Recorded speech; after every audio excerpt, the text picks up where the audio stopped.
రాజీవ్ గాంధీ హత్య కేసులో ముద్దాయిలందరినీ సిట్ కేంద్ర కార్యాలయమైన మల్లిగై భవనంలో నిర్బంధంలో ఉంచాం. వాళ్ళందరికీ బేడీలు వేసి ప్రతి ముద్దాయికి ఒక్కొక్క సిఆర్పిఎఫ్ కానిస్టేబుల్నో సిబిఐ కానిస్టేబుల్నో కాపలా ఉంచాం. అయినప్పటికీ వాళ్ళందరినీ వేరొక పక్కా కారాగారంలో పెట్టడమే మంచిదని మాకు అనిపించింది. అందుకని ఈ రాజీవ్ గాంధీ హత్య కేసు నిందితుల కోసం ఒక ప్రత్యేక జైలు ఏర్పాటు చేయాలని నేను కోరగానే తమిళనాడు ప్రభుత్వం వెంటనే స్పందించి పూనమల్లి సబ్ జైలుని కేటాయించింది. ఈ సబ్ జైలు మా మల్లిగైకి 25 కిలోమీటర్ల దూరంలో ఉంటుంది. అయినప్పటికీ అక్కడ భద్రత పెద్ద ఎత్తున లభిస్తుంది. శ్రీలంక నుంచి అక్రమంగా ఇండియాకి వచ్చేసి తమిళనాడులో తలదాచుకుంటున్న శ్రీలంక తమిళులందరినీ ఈ కేసు సందర్భంగా విచారించాల్సిన అవసరం ఉంది. కాబట్టి వాళ్ళందరినీ విదేశీయుల చట్టం కింద ఒక ప్రత్యేక ప్రదేశంలో నిర్బంధించాలని కోరాం. ఇందుకోసం సైదాపేట సబ్ జైలును రాష్ట్ర ప్రభుత్వం కేటాయించింది. ఇందులోకి అనుమానించదగిన 70 మంది శ్రీలంక తమిళులను తీసుకొచ్చి చేర్చడం మొదలుపెట్టాం. ఈ అక్రమ శరణార్థుల శిబిరానికి ఒక తహసీల్దారు హోదాగల రెవెన్యూ ఆఫీసర్ని బాధ్యుడిగా చేశాం.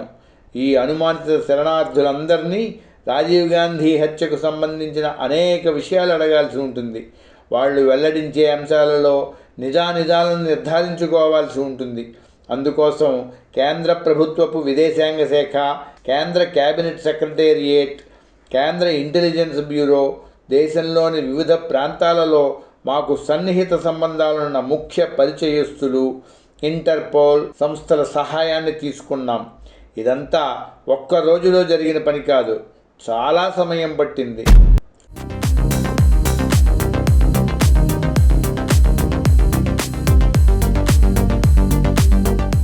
షణ్ముగం ఆత్మహత్య మా దర్యాప్తు వేగం మీద చాలా ప్రభావం చూపించింది.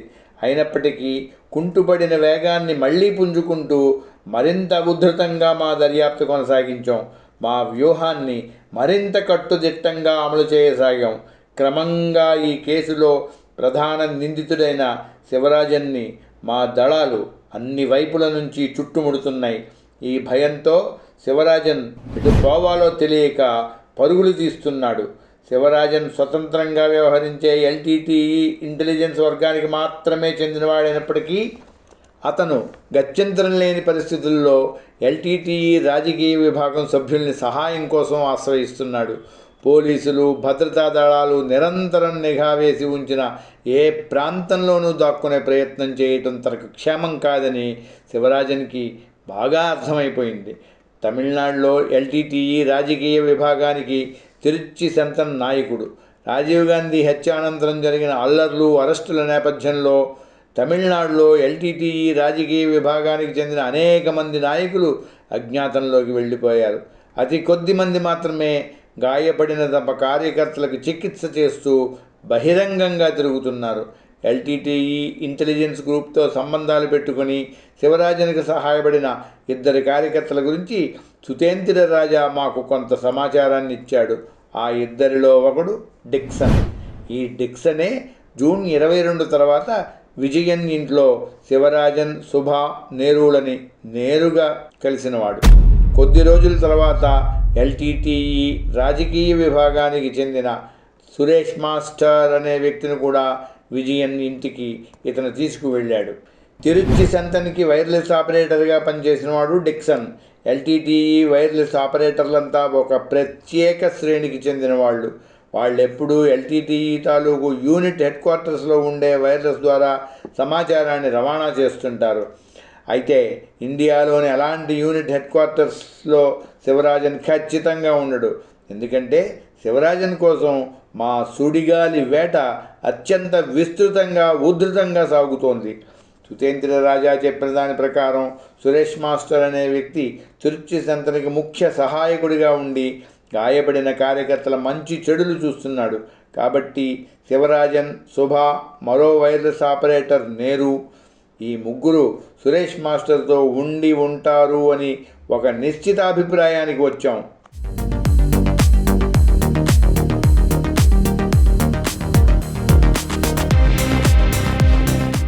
దేశంలో వివిధ ప్రాంతాల నుంచి మాకు వివిధ రకాలుగా అందుతున్న ప్రతి విషయాన్ని నిశితంగా పరిశీలిస్తున్నాం. శివరాజన్ తాలూకు ఆచూకీని తెలుసుకునేందుకు ఉపయోగపడుతుందనుకునే ప్రతి సమాచారాన్ని కూలంకషంగా వెరిఫై చేస్తున్నాం. ఏ ఒక్క చిన్న సంకేతాన్ని కూడా విడిచిపెట్టడం లేదు. ఒకరోజు శివరాజన్ని చెన్నైలోని తిరువన్మయూరులో చూశానని ఒకడు, అడయార్లో చూశానని ఇంకొకరు, ఇలా ఎవరెవరో ఎక్కడెక్కడి నుంచో ఫోన్లు చేస్తుండేవాళ్ళు. అకస్మాత్తుగా ఒకరోజు బెంగళూరు నుంచి ఒక అపరిచిత వ్యక్తి ఫోన్ చేశాడు. తను బెంగళూరు మీదుగా చెన్నైకి విమానంలో ప్రయాణిస్తున్నానని, తన పక్క సీట్లోనే శివరాజన్ ప్రయాణిస్తున్నాడని తెలిపాడు. ఈ సమాచారం అందిన మరుక్షణం మా సిట్ అధికారులు చెన్నై పోలీసులతో కలిసి చెన్నై విమానాశ్రయానికి పరిగెత్తారు.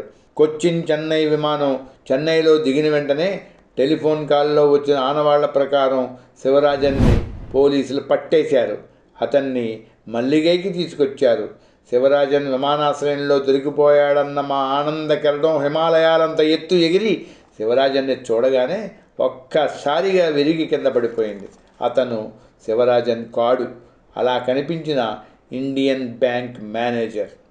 శ్రీలంక తమిళుల కదలికల గురించి ఎప్పటికప్పుడు మమ్మల్ని అప్రమత్తం చేస్తూ చాలామంది టెలిఫోన్ చేస్తుండేవాళ్ళు. అలా కేరళకి చెందిన ఒక మహిళ ఫోన్ చేసి శివరాజన్ ఒక సర్దార్జీలాగా గడ్డం పెంచుకొని తలబాగా చుట్టుకొని ఉండవచ్చని, లేదా ఒక ముస్లిం మత పెద్దలాగా వేషం మార్చుకొని ఉండవచ్చని సూచించింది. మెరుపు లాంటి ఈ ఆలోచన కూడా పరిగణనలోకి తీసుకుని మేం కంప్యూటర్ సహాయంతో వివిధ వేషాలలో శివరాజన్ రూపాన్ని ఊహించి బొమ్మలు తయారు చేశాం. అవన్నీ పత్రికల్లో ప్రచురింపజేశాం. ఈ సమయంలోనే జూలై మొదటి వారంలో ఒక రోజున శ్రీలంక తమిళుడైన రంగన్ అనే వ్యక్తి గురించి ఒక కబురు తెలిసింది. చెన్నైలో ఒక ఇల్లు అద్దెకు తీసుకుని కూడా లాడ్జిలో ఉంటున్న రంగన్ నకిలీ పాస్పోర్ట్ తయారీలో ఆరితేరిన చెయ్యి. మా వాళ్ళు రంగన్ ఉండే లాడ్జి మీద దాడి చేశారు. అప్పటికే రంగన్ ఇల్లు లాడ్జి ఖాళీ చేసి అజ్ఞాతంలోకి వెళ్ళిపోయాడు. అతని ఇంటి దగ్గర మాత్రం ఎవరో ఇద్దరు ఆడవాళ్ళు మగవాళ్ళు ఆ వాటాలో ఉంటుండేవాళ్ళని చెప్పారు. లాడ్జి సిబ్బందిని విచారించగా డిక్సన్ అనే వ్యక్తి వచ్చి రంగన్ని కలుస్తుండేవాడని బయటపడింది. రంగన్ ఒక తెల్ల మారుతి వ్యాన్లో తిరుచి పారిపోయాడని తెలిసింది. వెంటనే రంగన్ ఆచూకీ తెలుసుకునేందుకు తిరుచి వరకు అన్ని ముఖ్యమైన చోట్ల చారుల్ని నియమించాం.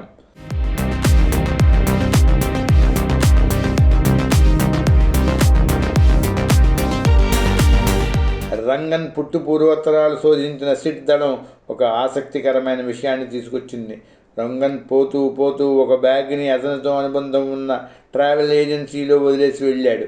ఇంకేం వెతికేశాం. ఆ బ్యాగు నిండా వివిధ దేశాల దౌత్య కార్యాలయాల నకిలీ స్టాంపులు కుప్పలు తెప్పలుగా ఉన్నాయి. రహస్యంగా ఇతర దేశాలకు వెళ్లాలనుకున్న వాళ్ళకి 80,000 రూపాయల ఖరీదుకి నకిలీ పాస్పోర్ట్ని సరఫరా చేయడం రంగన్ వృత్తి. తిరుచిలో రంగన్ తరచుగా వెళ్తూ ఉండే ఇళ్లన్నీ గాలించాం. ఉపయోగం లేకుండా పోయింది. రంగన్ తన మారుతి కారులో ఇద్దరు స్త్రీ పురుషుల్ని ఒక అబ్బాయిని కూడా తీసుకువెళ్ళాడని స్పష్టం కావడంతో ఆ స్త్రీ పురుషులిద్దరూ శివరాజన్ శుభ అయి ఉంటారని మా నమ్మకం. మేము ఏమాత్రం ఆలస్యం చేయకుండా జాతీయ భద్రతా దళానికి చెందిన బ్లాక్ క్యాట్స్ని వెంటబెట్టుకుని రంగన్ కోసం శివరాజన్ శుభ కోసం తిరుచినాపల్లిలో వీధి గాలించాం. తిరుచినాపల్లిలోని స్టేట్ బ్యాంక్ శిక్షణా కేంద్రాన్ని తాత్కాలిక కేంద్ర స్థానంగా చేసుకుని పుదుక్కోటై, నాగపట్నం తదితర సాగర తీర పట్టణాలలో కూడా సిట్ దళాలు గాలించాయి. ఎక్కడా శివరాజన్ ఆచూకీ తెలియలేదు. ఏ మూల ఏది ఆచూకీ తెలుస్తుందో అని కార్లలో రోడ్ల వెంబడి పడి తిరుగుతున్నాం. సిబిఐ కార్లు, కొన్ని తమిళనాడు టూరిజం ఏర్పాటు చేసిన అద్దె కార్లు పగలు రాత్రి తిరిగినంత దూరం తిరిగేవి. రోడ్డు పక్క కాకా హోటల్లో ఏది దొరికితే అదే తినడం, మళ్ళీ కారెక్కడం, ఇది చేసే పని. ఏవో సంకేతాలు పట్టుకుని రకరకాల ఊహాగానాలతో పూట కొత్త రోడ్ల మీద తిరగడం. అలా 20 రోజుల పాటు రాత్రి పగలు తెలియకుండా మా దళాలు తిరుగుతూనే ఉన్నాయి. మా ప్రయాస అంతా వృధా అయిపోయింది. గాలింపులన్నీ విఫలమయ్యాయి. అదే సమయంలో జూలై 20 నాడు షణ్ముగం ఆత్మహత్య చేసుకున్నాడు. ఈ సంఘటన అప్పటికే నిరాశ నిస్పృహలతో తిరుగుతున్న మా సిట్ దళాల్ని మరింత కృంగతీసింది. అంతటి నీరసంలోనూ హఠాత్తుగా ఒక పోయిన ప్రాణం లేచి వచ్చినట్లు అనిపించేలా ఒక సంఘటన జరిగింది. పోరూరులో రాబర్ట్ పయాస్ ఇల్లు సోదా చేసినప్పుడు అక్కడ మాకు దొరికిన సామగ్రిలో ఒక ఖాళీ కవర్ ఉంది. ఆ డాక్యుమెంట్లన్నీ వెతుకుతున్నప్పుడు మాకు ఆ ఖాళీ కవర్ మీద సెయింట్ థామస్ మౌంట్ సమీపంలోని ఒక ఫోటో స్టూడియో తాలూకు స్టాంపు కనిపించింది. ఆ స్టాంపు ఆధారంగా మా సిట్ దళం ఒకటి ఆ స్టూడియోకి వెళ్ళి ఫోటోల నెగిటివ్లన్నీ క్షుణ్ణంగా చూశారు. వాటిల్లోంచి మాకు ఆసక్తి కలిగించే ఒక ఫోటో బయటపడింది.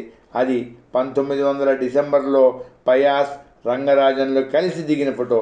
ఆ ఫోటోలో శివరాజన్ తన అసలైన ఒంటి కన్నుతో దర్శనమిచ్చాడు. ఆ ఫోటో మూలంగా శివరాజన్కి ఒక కన్ను గుడ్డిదని, ఒక కన్ను మాత్రమే పనిచేస్తుందని నిర్ధారించే ఆధారం దొరికిపోయింది. దీనికి తోడు మన రహస్య సమాచార విభాగాల సహాయంతో మాకు తిరుచి సెంటన్ దగ్గర వైర్లెస్ ఆపరేటర్గా పనిచేస్తున్న డిక్సన్ ఫోటో కూడా దొరికింది. అంతకుముందే రాబర్ట్ పయాస్ చెప్పిన దాని ప్రకారం ఎల్టీటీఈ ఇంటెలిజెన్స్ గ్రూప్కి చెందిన కాంతన్ 1990 సెప్టెంబర్లో నిక్సన్తో కలిసి ఇండియా వచ్చి చెన్నైలో గిండిలోని ఒక టెక్నికల్ ఇన్స్టిట్యూట్లో స్టూడెంట్గా చేరాడు. కాంతన్ స్టూడెంట్గా ఉన్న ఇన్స్టిట్యూట్ మీద పడ్డాం.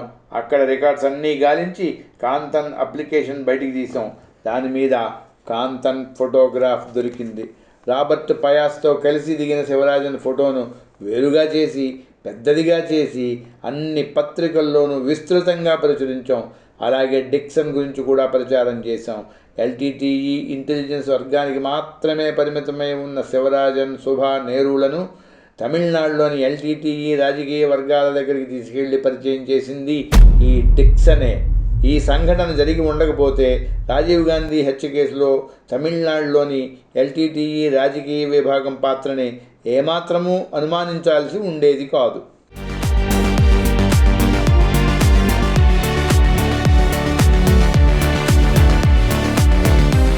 డిక్సన్ ఫోటోగ్రాఫుల్ని తమిళనాడంతా విస్తృతంగా ట్రాఫిక్ పోలీసుల చేతికిచ్చి అనుమానంగా కనబడిన ప్రతి ఆటోని ఆపి అందులోని ప్రయాణికుల్ని తనిఖీ చేయమన్నాం.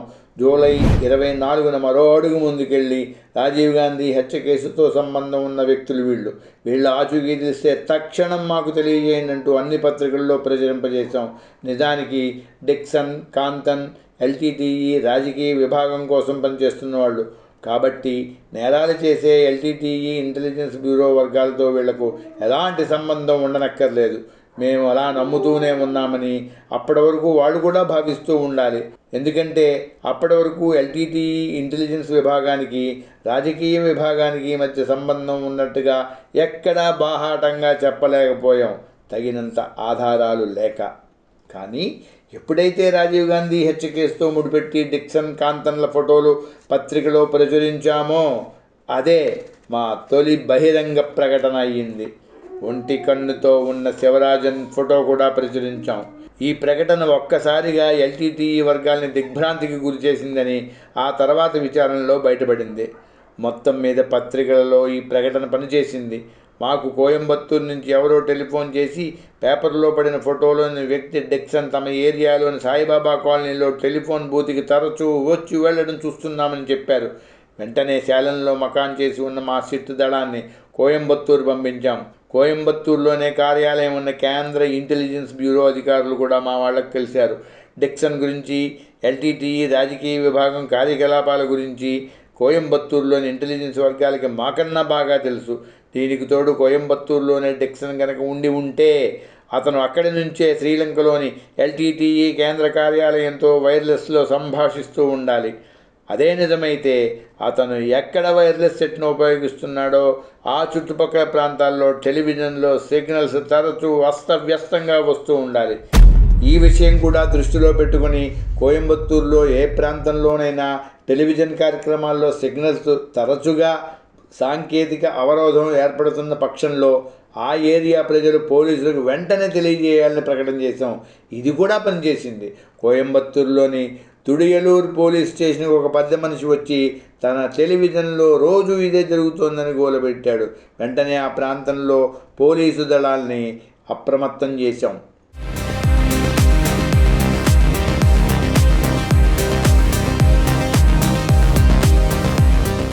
ఇది జరిగిన వెంటనే జూలై 27 రాత్రి గౌండర్పాళెం అనే ప్రాంతంలో మోటార్ సైకిల్పై వెళ్తున్న 2 యువకుల్ని పోలీసులు అనుమానించి నిరోధించి పోలీస్ స్టేషన్కి తీసుకొచ్చారు.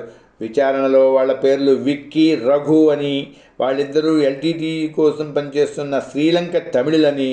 వాళ్ళు ఈ పోలీసు ప్రకటనతో భయపడి తమ శిబిరం మార్చుకోవడానికే కొత్త ప్రదేశాన్ని వెతికే ప్రయత్నంలో పరుగు తీస్తున్నారని బయటపడింది. వాళ్ళ దగ్గర నుంచి కూపీలాగం. ఇప్పటిదాకా కోయంబత్తూరులో మీరు ఎక్కడ ఉంటున్నారు? మునుస్వామి నగర్లో ఒక ఇల్లు తీసుకుని ఉంటున్నాం. అక్కడ మీతో పాటు ఇంకెవరెవరు ఉంటున్నారు? సమాధానం మౌనం. మర్యాదగా చెబుతారా లేక? అక్కడ మాతో డిక్సన్, గుణ కూడా ఉంటున్నారు. అద్భుతం.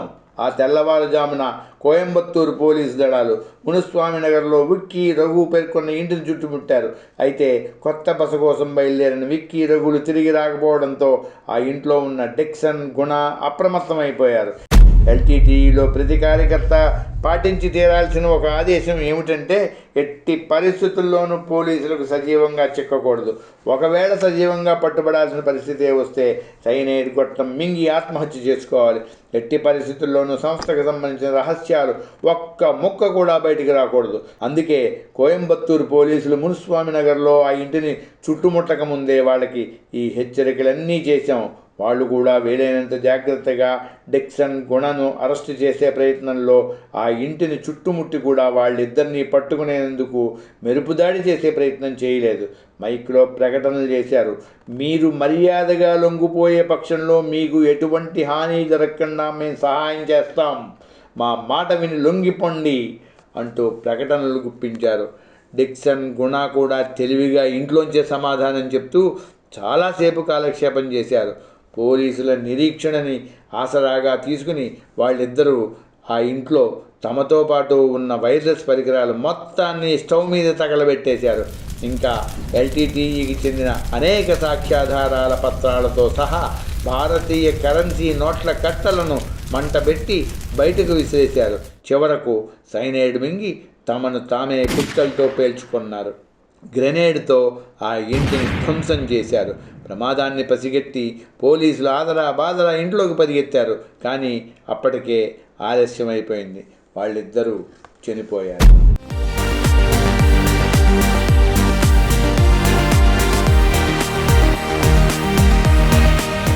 చనిపోయే ముందు డిక్సన్ స్వదస్తూరితో రాసిన ఒక కాగితం అక్కడ పోలీసులకు దొరికింది. అందులో ఇలా రాసి ఉంది: ప్రియమైన కార్తికేయన్, మీ సామర్థ్యానికి మా జోహార్లు. ఇట్లు డిక్సన్.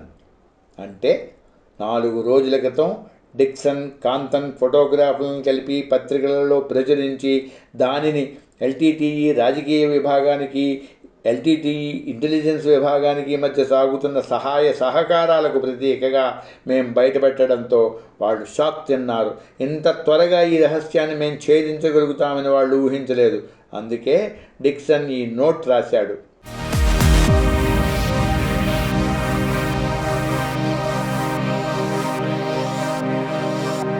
మా సిట్ దళంలో కొంతమంది సీనియర్ అధికారులైతే కోయంబత్తూరు పోలీసులు పరిస్థితిని సరిగ్గా హ్యాండిల్ చేయలేకపోయారు అని అభిప్రాయపడ్డారు.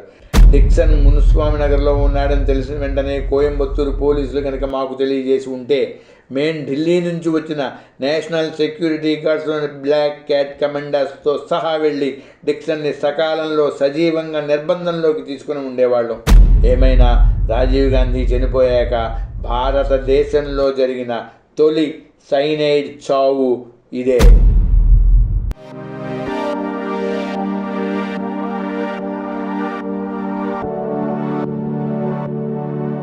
చెన్నై నుంచి మా సిట్ అధికారులు హుటాహుటిన కోయంబత్తూరు చేరి విక్కీ, రఘులను మా అదుపులోకి తీసుకొని ఒంటికన్ను గుంటనక్క శివరాజన్ ఆచూకీ కోసం విచారణ ప్రారంభించారు. ఎల్టీటీఈ కోసం గ్రెనేడ్ షెల్స్ను అక్రమంగా తయారు చేయడంలో కోయంబత్తూరులోని కొందరు మెకానికులు సిద్ధహస్తులుగా ఉన్నారని చెప్పారు. ఇతర విషయాలను కూడా త్వరగా రాబట్టాం. డిక్సన్, గుణ, రఘు, విక్కీ వీరు కోయంబత్తూరులో ఒక శిబిరం పెట్టారు. ఇక్కడి నుంచే డిక్సన్ శ్రీలంకలోని ఎల్టీటీఈ కేంద్ర కార్యాలయంతో సంభాషణ జరుపుతుండేవాడు. ఎల్టీటీఈ రాజకీయ విభాగానికి చెందిన తిరుచి సెంటన్ మామూలుగా ఎప్పుడూ తిరుచిలోని రామలింగనగర్ ఎక్స్టెన్షన్లోని తన ఇంటిలో ఉంటుండేవాడు. అతని సహాయకుడు ఒకతని కుటుంబం ఆ ఇంట్లో గ్రౌండ్ ఫ్లోర్లో ఉండేది. సేలంలోని నిడుంచలై నగర్లో కూడా ఎల్టీటీఈకి ఒక శిబిరం ఉంది. తిరుచి సెంటన్ సహాయకుడు శివాధన్ ఆ శిబిరం నడుపుతుంటాడు.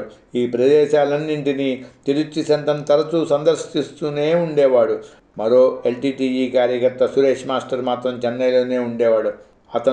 అతని సహాయకుడు మూర్తి కలిసి జాఫ్నా నుంచి బయటపడి వచ్చిన ఎల్టీటీఈ కార్యకర్తలకి చికిత్స చేయిస్తుండేవారు. తమిళనాడులో ఎల్టీటీఈ కార్యకర్తల మంచి చెడులను పర్యవేక్షించే బాధ్యత కిరుబన్ అనే వ్యక్తిది.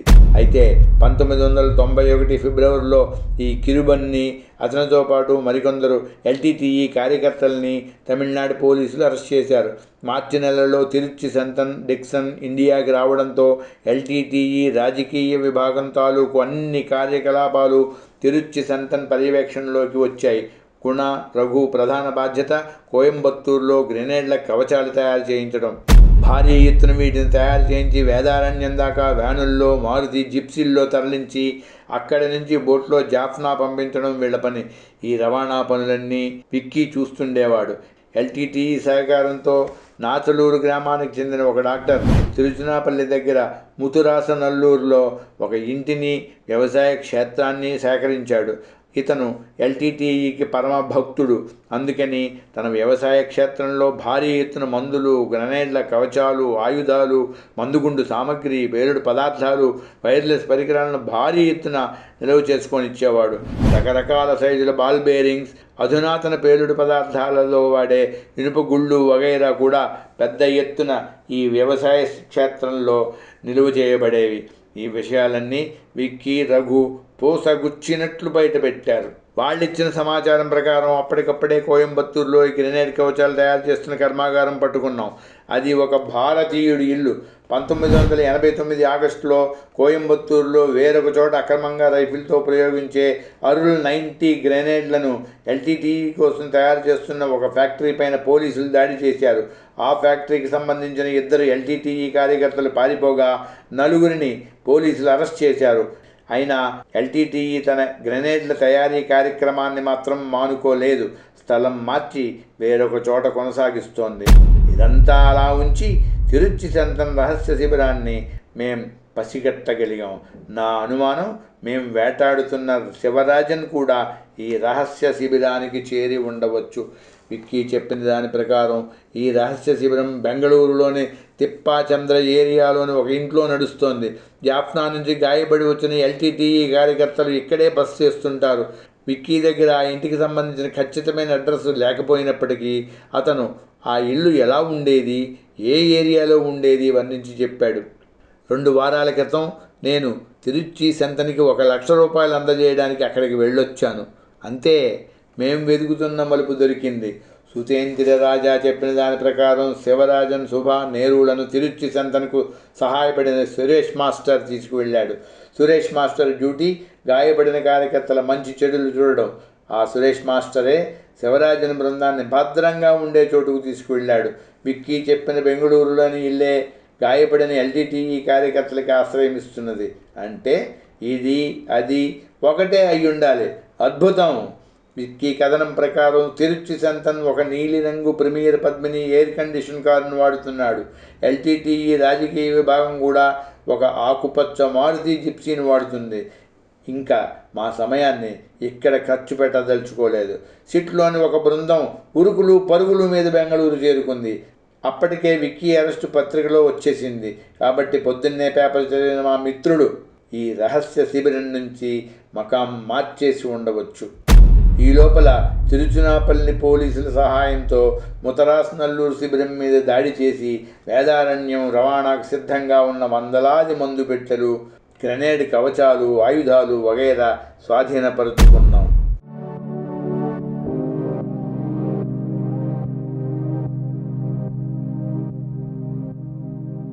విక్కీ చెబుతున్న విషయాల్లో అంతవరకు ఏదీ తేడా రాలేదు. అన్నీ నిజమే అవుతున్నాయి. బెంగళూరులో తిరుచి సెంతన్కి ఉన్న రహస్య శిబిరం గురించి విక్కీ చెప్పిన విషయం కూడా నిజమేనా తెలీదు. అయినా అవకాశాన్ని వదులుకోలేం. అనేక గాలింపులు సాగిస్తున్నాం. ఇది కూడా సాగించాలి. డిక్సన్ విషయంలో జరిగినట్లుగా జరగకూడదు. రాజీవ్ గాంధీ హత్య ఈ దేశ ప్రతిష్టకు సంబంధించిన విషయం. వేట కొనసాగి తీరాలి. సిట్కి చెందిన ఒక చిన్న వేట దళం డిక్సన్ సంఘటన జరిగిన 3వ రోజున జూలై 31న బెంగళూరు చేరుకుంది. ఎక్కువ కష్టపడకుండానే బెంగళూరులోని ఇందిరానగర్లో తిరుచి సంతనికి చెందిన రహస్య శిబిరాన్ని మా వాళ్ళు గుర్తించారు. విక్కీ చెప్పిన ఆనవాళ్ల ప్రకారం అదే ఇల్లు. గుడ్.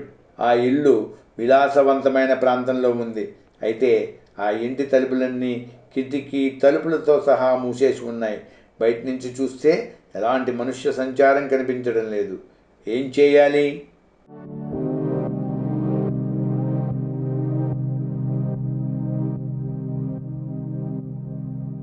బెంగుళూరులో ఈ ఇల్లు గుర్తించాక ఈ వేట దళానికి మరింత స్పష్టమైన ఆదేశాలు ఇవ్వడం జరిగింది. మీరు వేసే ప్రతి అడుగు అతి జాగ్రత్తగా వేయాలి.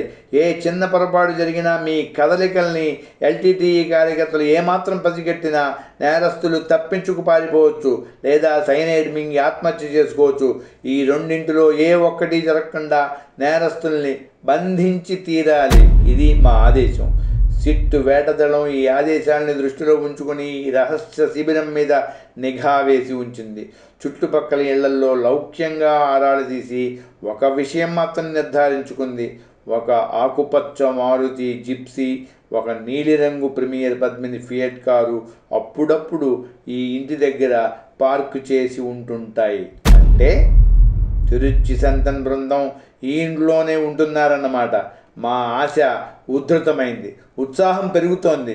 ఇక మా బృందం డేగ కళ్ళతో నిఘా వేసి కనిపెట్టారు. రాత్రయ్యాక అప్పుడప్పుడు ఆ ఇంట్లో లైట్లు వెలిగి ఆగుతున్నాయి. అంటే తలుపులన్నీ బిడాయించుకుని లోపల కొందరు మనుషులున్నారన్నమాట. ఎస్, లోపల మనుషులున్నారు. ఇక మా సిట్ దళం ఏమాత్రం తాత్సారం చేయలేదు. ఏర్పాట్లు ఊపందుకున్నాయి. 24 గంటల నిఘాతో నిర్ధారణైన అన్ని అంశాలు వివరిస్తూ జాతీయ భద్రతా దళాన్ని తక్షణం బెంగళూరు పంపించాలని కోరింది. అలాగే ఆ బృందంతో పాటు ఒక డాక్టరు, సైనైడ్కు విరుగుడు మందుల సరంజామా కూడా జూలై 2 నాటికి బెంగళూరు చేరుకున్నాయి. స్థానిక పోలీసు యంత్రాంగాన్ని కూడా అప్రమత్తం చేశాం. అంతా సిద్ధం. ఇప్పుడు ఈ రహస్య శిబిరాన్ని ఛేదించే ప్రక్రియని ఎక్కడ ఎలా మొదలు పెట్టాలి?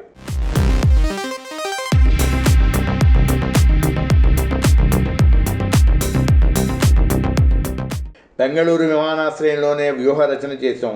ఎట్నుంచి ఎటు ఎవరెవరు ఏం చేయాలో అన్నీ నిర్దిష్టంగా చర్చించుకున్నాం. మెరుపు దాడికి సన్నద్ధమయ్యాం. ఈ రహస్య శిబిరం ఒక డాబా ఇల్లు. దాని తూర్పు పడమరలు, ఉత్తర దక్షిణాలు ఎలా ఉన్నాయి? నేరస్తులకి పారిపోయే అవకాశాలుంటే ఎట్నుంచి ఏమాత్రం? ఇలాంటి అన్ని అంశాలు కూలంకషంగా చర్చించుకున్న తర్వాత జాతీయ భద్రతా దళాలు మెరుపు దాడి చేయాలని కార్యక్రమం ఖరారు చేశాం. ఇలాంటి దాడుల విషయంలో జాతీయ భద్రతా దళాలకి అపారమైన నైపుణ్యం ఉంది. వాళ్ళు అలాంటి పరిస్థితుల్లో ఎలా వ్యవహరించాలో ప్రత్యేక తర్ఫీదు పొంది ఉన్నారు. నేరస్తుల రహస్య స్థావరాలపై దాడి చేయడం, కిడ్నాప్ అయిన వారిని విడిపించడం వాళ్ళకి వెన్నతో పెట్టిన విద్య లాంటిది. అయినా వాళ్ళకి చేయాల్సిన హెచ్చరికలన్నీ చేసాం. ముఖ్యంగా శివరాజన్ దగ్గర AK-47 రైఫిల్, 9mm పిస్టల్, కావలసినన్ని బుల్లెట్లు ఉన్నాయని, ఆయుధాలు, సైనైడ్ గొట్టాలు అనుక్షణం దగ్గరే ఉంటాయని, ఇలాంటి విషయాలన్నీ వాళ్ళకి నొక్కి మరీ చెప్పాం. విజయన్, సుతేంద్ర రాజాలు అంతకుముందు చెప్పిన విషయం. శివరాజన్, సుభ, నేరు రాత్రింబవళ్ళు అప్రమత్తంగా ఉంటారు, ఆయుధాలు పట్టుకునే ఉంటారు అన్న విషయాన్ని మళ్ళీ మళ్ళీ చెప్పాం. ఇంత గట్టిగా NSG దళాలకి చెప్పడానికి ఒక కారణం ఉంది. జూన్లో మేము LTTEకి సాగిస్తున్న వైర్లెస్ కమ్యూనికేషన్లను మధ్యలో ఛేదించి అర్థం చేసుకున్న దాన్ని బట్టి LTTE ఇంటెలిజెన్స్ చీఫ్ పొట్టు వమ్మన్, సిట్ దళాలు మమ్మల్ని గ్యాస్ ప్రయోగించి కానీ మరే రకంగా కానీ నిర్బంధించవచ్చు. మీరు సైనైడ్ మింగకుండా కూడా అడ్డుపడవచ్చు. కానీ ఎట్టి పరిస్థితుల్లోనూ అటు సూర్యుడు ఇటు ఉదయించినా సరే మీరు మాత్రం సజీవంగా పట్టుబడకూడదు అని శివరాజన్కి పదే హెచ్చరికలు జారీ చేశాడు. మేం సజీవంగా పట్టుబడడం అన్నది అసాధ్యం అంటూ శివరాజన్ కూడా హామీ ఇచ్చాడు. జూన్ 12న సిట్ తొలి అరెస్టులు ప్రకటించి కేసు నమోదు చేసినట్లు వెల్లడించిన రోజున శివరాజన్ ఒక హడావిడి సందేశాన్ని పొట్టు వమ్మన్కి పంపాడు. పెద్దన్న మీద ప్రమాణం చేసి చెబుతున్నాను, ఎలాంటి పరిస్థితుల్లోనూ ఈ హత్య కేసులో ఎల్టీటీఈ పేరు బయటకు రానివ్వను.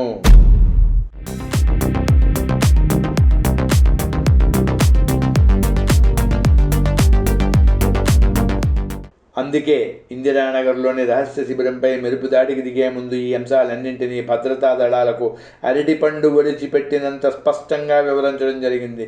ఎందుకంటే ఈ దాడి నేరస్తుల పాలిట నిజమైన మెరుపు దాడి కావాలి. వాళ్ళని సజీవంగా పట్టుకోవాలి. ఎయిర్పోర్టులో వ్యూహరచన పూర్తి కాగానే ఎన్ఎస్జీ కమాండోలు క్షణాల మీద దాడికి అవసరమైన శిరస్త్రాణాలు, బుల్లెట్ ప్రూఫ్ కవచాలు ధరించారు. అత్యంత అధునాతనమైన శక్తిమంతమైన ఆయుధ సామగ్రిని చుట్టబెట్టుకున్నారు. పేలుడు పదార్థాల్ని తమ కవచాల్లో దట్టించారు. అంతా క్షణాల్లో జరిగిపోయింది. ఎయిర్పోర్ట్ లాబీలో, అక్కడ వేర్వేరు విమానాల్లో ప్రయాణానికి నిరీక్షణలో ఉన్న ప్రయాణికులు నిర్ఘాంతపోయారు. ఈ బ్లాక్ క్యాట్ కమాండోల మెరుపు వేగానికి ఇంకా మాకు సమయం లేదు. అప్పటికే షణ్ముఖం ఆత్మహత్య జరిగి వారం రోజులు కూడా కాలేదు. పార్లమెంట్లో మా మీద దుమారం ఇంకా సద్దుమణగలేదు. పార్లమెంట్ సమావేశాలు ఇంకా నడుస్తూనే ఉన్నాయి. ఈ స్థితిలో ఇప్పుడు కీలక నేరస్తులున్నారని అనుమానిస్తున్న శిబిరం మీద దాడి చేయబోతున్నాం. ఇది ఏమాత్రం విఫలమైనా దాడి ఎలా జరిగింది, ఏం జరిగింది, ఆ రహస్య శిబిరంలో శివరాజన్ ఉన్నాడా లేడా వచ్చే ఎపిసోడ్లో వింటారు.